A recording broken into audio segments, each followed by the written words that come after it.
Hello everyone, Gaara here and welcome to my top 15 video of my most favorite cards of Knights of the Frozen Throne, and without further ado, let's get right into it.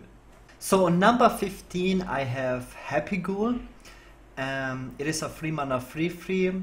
It costs 0 if your hero was healed this turn. And the reason why it made into my top 15 is because I think this might be a staple 2-drop for Priest. And if you're playing the game since the beginning, this is what Priest always needed and never had. Staple 2-drop or a powerful 2-drop, and this actually might be the first time.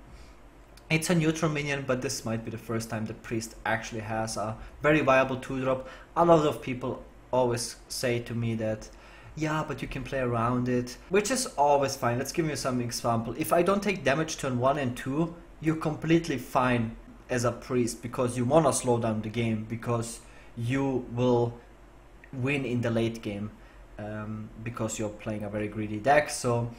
But if you're playing against a very aggressive decks, they will damage you, right? And if you can get this guy out on turn 2, you didn't just play a 0 mana 3/3 on turn 2, you also healed yourself. So the additional hero powers you're squeezing in are definitely relevant. I really like this card also for tempo plays. So if you didn't take damage turn 1, turn 2, then in turn 3, if your opponent finally damages you, you can still tempo this card out. On turn 3 you can hero power, play this as a 0 mana 3/3 and then power shield it. Then you have suddenly a 3 mana 3/5 and again you squeezed in a hero power to heal yourself. Really good to slow down the game. Yeah, I like this card a lot. And this is why this made top 15. My number 14 goes to Bloodraiser. It is the warrior weapon. I also really like the design of this card.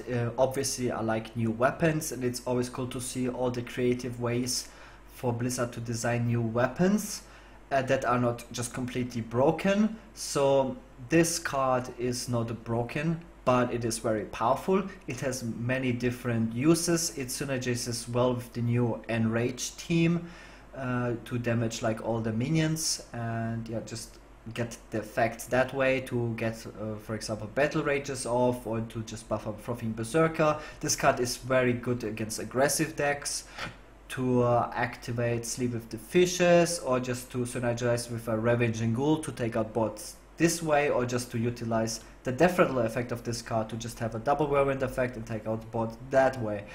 And it is a new card that you can draw with the new warrior spell, the Forge something, where you get 2 weapons out of your deck, which is very cool.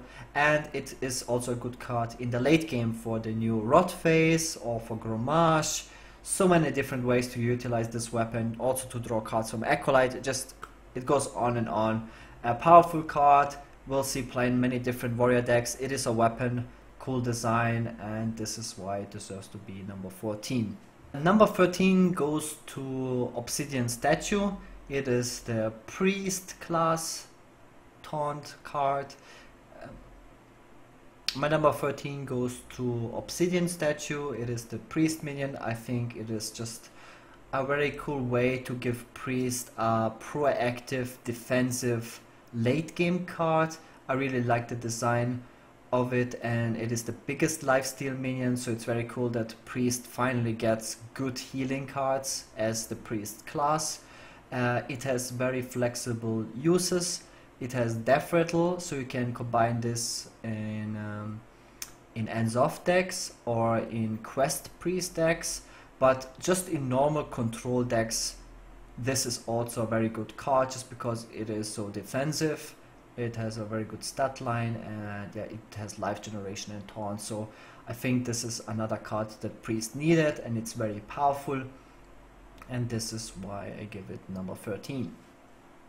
So another super cool card of the expansion is obviously the Lich King. It's like the most epic character in the Warcraft universe, and it is an 8 mana 8/8 taunt. At the end of your turn you get a random Death Knight card, and all the Death Knight cards are extremely powerful. So another very cool card, very flexible because it is a neutral card, so you can play this in every control deck. You can put this in control warrior and in Zorf warrior, control paladin, druid, priest, all the different decks. Because it has taunt, what you need right now for 8 mana plus is either a minion that has taunt or a minion that has impact on the board in some way. So this card generates a lot of value, and it's just a very cool design. Also because it doesn't give you like a random card from the opponent's class, opponent's deck or whatever. It gives you 1 out of 8 cards, so it gives the opponent a chance of counterplay to just play around one of these Death Knight cards. Very cool card, very powerful, I like it. Number 11 goes to Skulking Geist. It is the 6 mana anti-Jade Druid tech card. Battlecry, destroy all 1-cost spells in both hands and decks. So the main use for this card will definitely be to counter Jade Druid decks, which might be very popular because Jade Druid is getting a huge buff with this expansion. I think this card is just necessary for the game. I also think that this card should have been, or a similar card to this one, should be in the game much sooner, because Jade Druid, especially Jade Druid with Yogg-Saron, dominated competitive Hearthstone for over a year, and there was just no real way to tech against it. The only thing you could have done against Jade Druid is just play a tempo oriented deck and just pretty much play a different class if you played Control Priest. And yeah, that is just, I don't like this at all, so it's nice to have a tech card. I think a better solution for Jade Druid would have been to just change Jade Idols so you can't shuffle Jade Idols into your deck. This is obviously a huge drawback. If you wanna counter Jade Druid or be better against Jade Druid, you have to include this in your deck, and this is obviously a very weak card against aggressive decks. So I'm not the biggest fan of the design of the card. It's good that it costs 6 mana. Would have been probably better for 5 mana, so you cannot just blow out the opponent's cheap spells always from like random decks like Priest. Like if this would be a very cheap minion and then you just kill Potion of Madness and Powered Shield very early in the game, that would be pretty bad, and it gives your opponent a chance of counterplay. So if a Jade Druid expects you to run this card, he could just play the Jade Idols as fast as possible, for example. I don't like the design too much of this card, but I think it's a very necessary card for the game.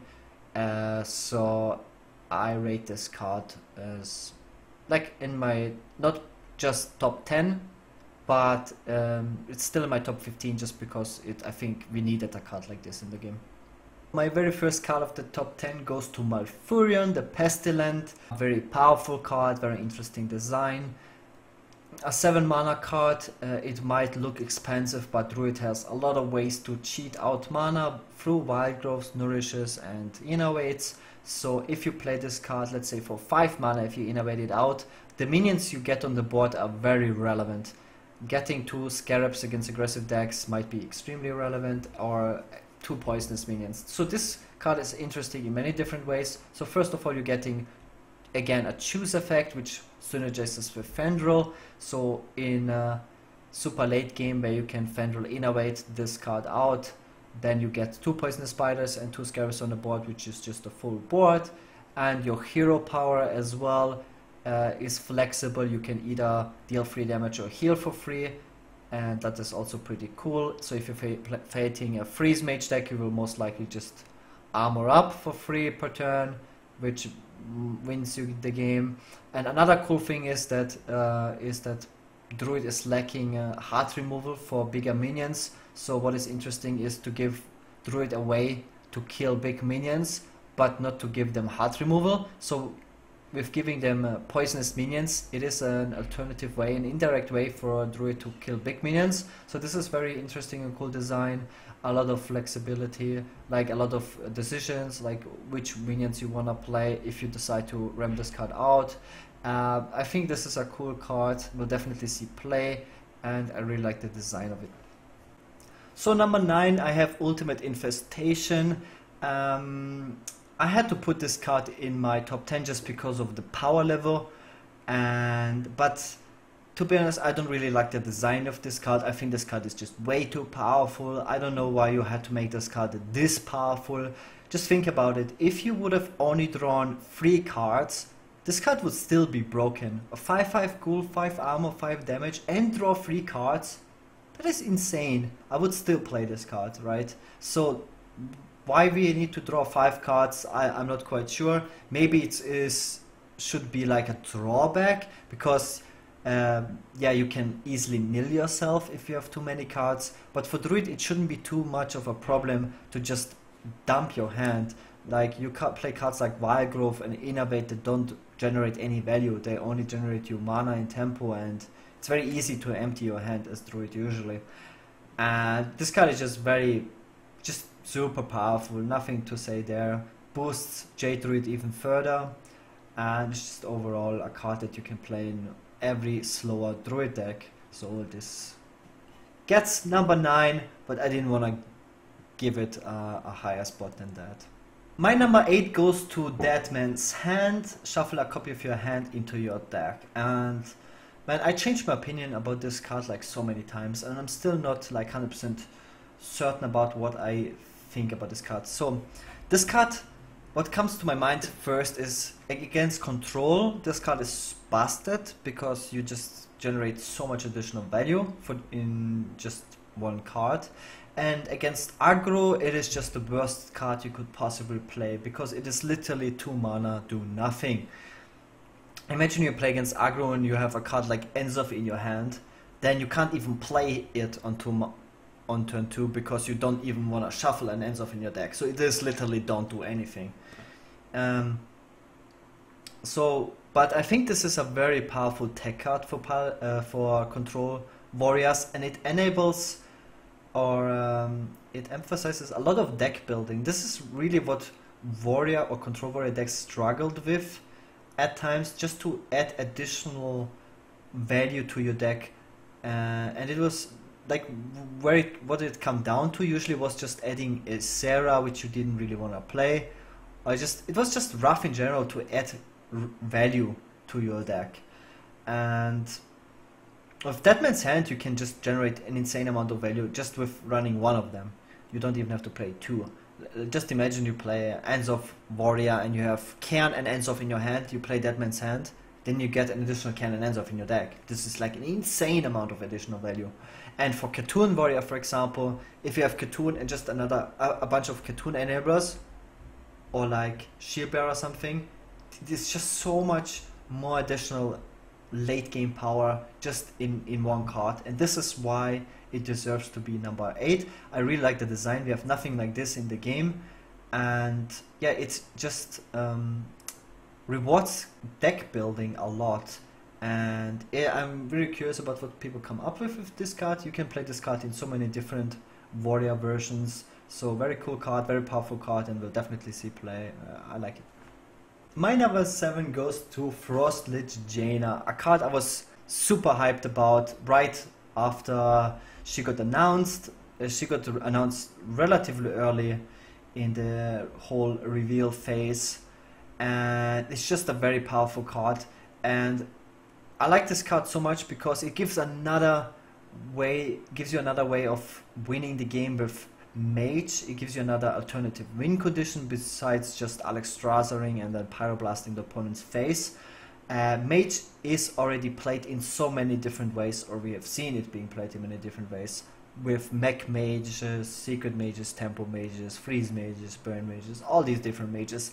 And with this, Elemental Mage might be playable, but just as an alternative win condition. You can play this in a Medivh Mage or like in a Control Mage, just to have an alternative win condition that might enforce a new archetype in just one card.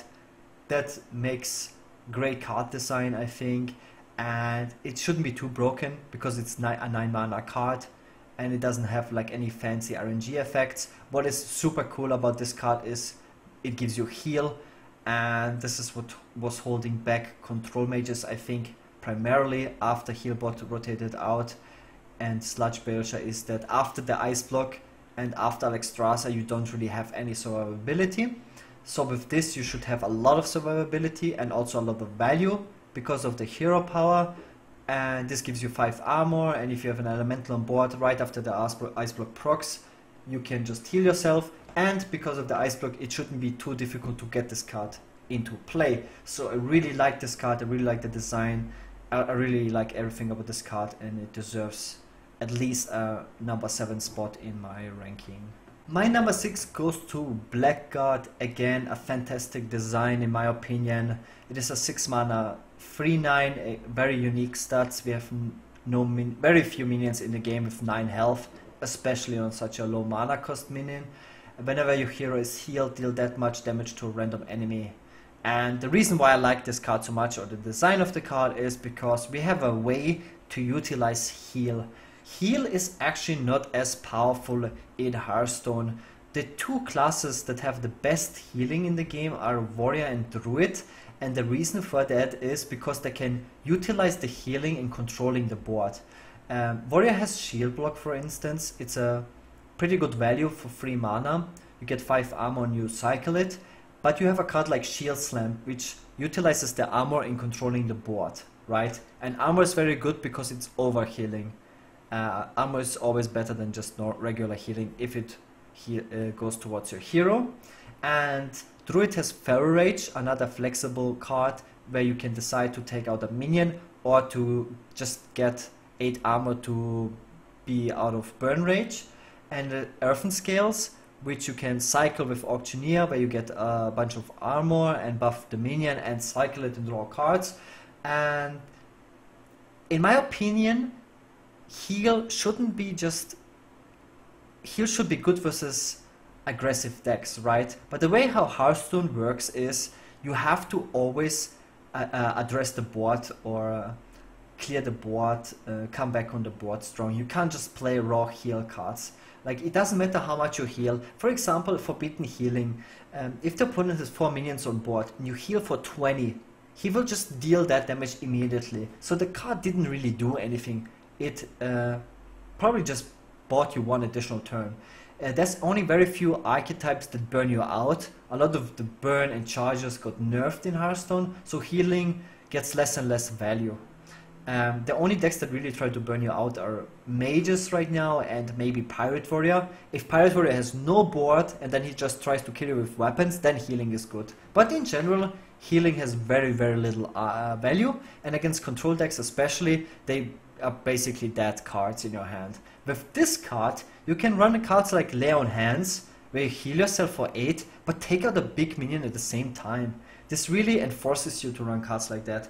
Or you have a lot of flexibility. With cards like Forbidden Healing, you can decide how many minions you want to play and then how much damage you need to take out a minion from the opponent. I really like the design of this card.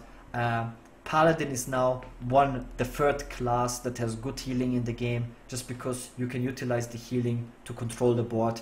I really like the design of this card. So my very first card of the top 5 is Avarice, and this is my sleeper pick for the expansion.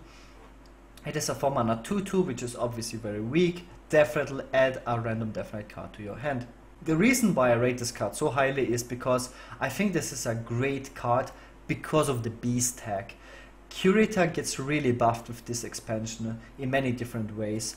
You can run Curator in the new Hadronox Taunt Druid, and then you can just get a Curator back from the Hadronox, which is an interesting synergy. But Avarice is a beast that you can play in your deck. You can play it in ends of control decks with Curator, and you can draw this card from Curator. And this card has a lot of great tools to fight for the board. With the Death Knight cards, they're very powerful, and on top of it being a beast, it being playable in Curator decks, you can play this in Exhaust decks because it has a definite effect. So another powerful card you can resummon from the Exhaust. I think this card can be played in so many different decks. The design is very cool. I'm not sure how relevant the stats are gonna be because the stats are very weak, but I don't really wanna keep this card in my starting hand. If I play it in a Curator deck, I wanna like mulligan it away and then draw it later.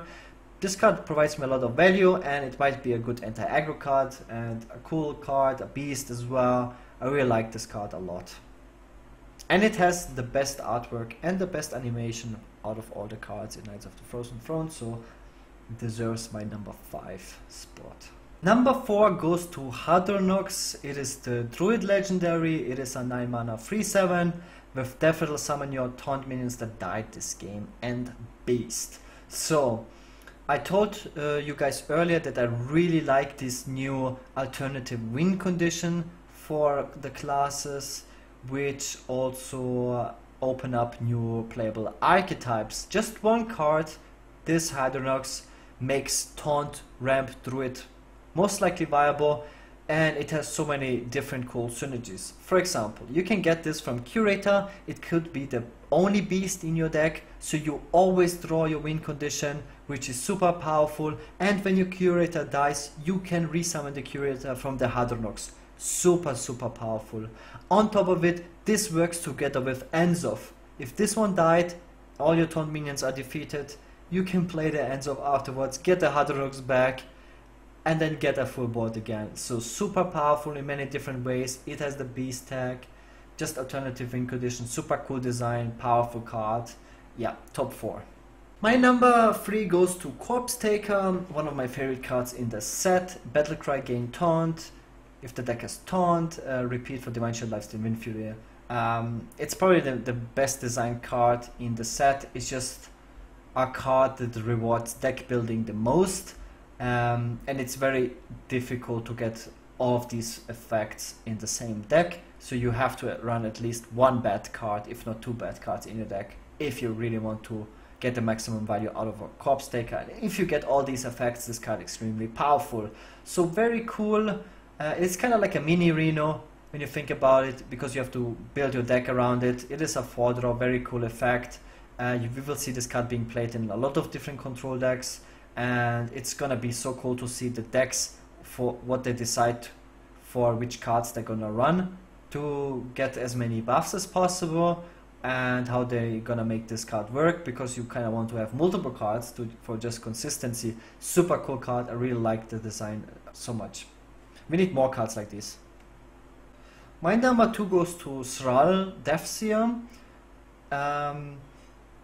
The main reason might be that because of the power level, we have an existing deck in the game, which is the Evolved Shaman. It is a tier 1 deck, and so many people are playing it very successfully. It is like one of the most dominant decks in the game, and this card fits perfectly in the deck.